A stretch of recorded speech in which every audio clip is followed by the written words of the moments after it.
Let's look at another example of an autonomous differential equation, where we find and classify the equilibrium solutions of that differential equation. This one will vary slightly from the last example we did, because here we'll have dy dt equals y squared times y plus 3 times y minus 2.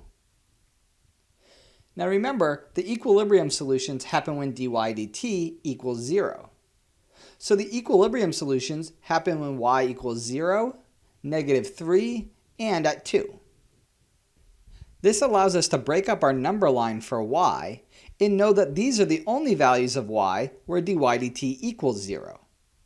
On all other intervals, dy dt must be positive or negative, because if it were to change from positive to negative or vice versa, it would have to pass through a place where dy dt equals 0. And we know that the only places that happens are at 0, -3, and 2.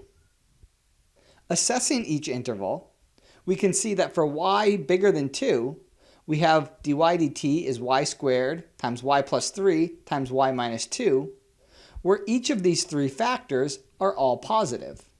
So their product is positive, and we can conclude that for y greater than 2, dy dt is positive and y is increasing. On the next interval, for y between 0 and 2, we have that dy dt is y squared times y plus 3 times y minus 2.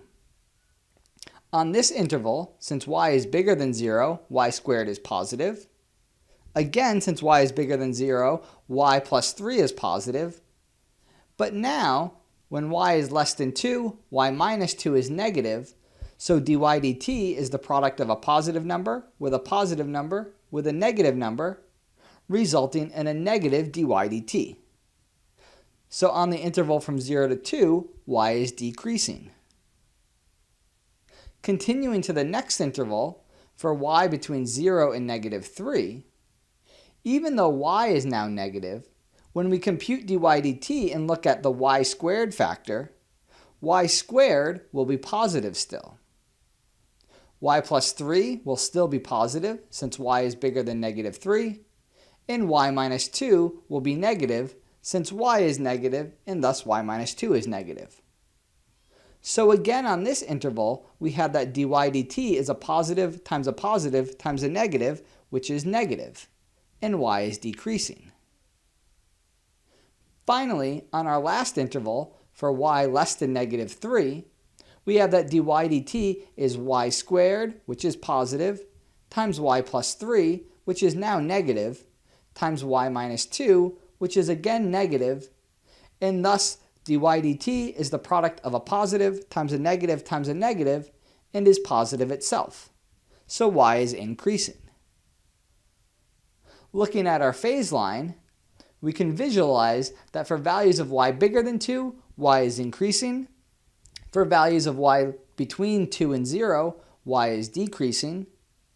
Again, for values of y between 0 and -3, y is decreasing. And for values of y less than -3, y is increasing.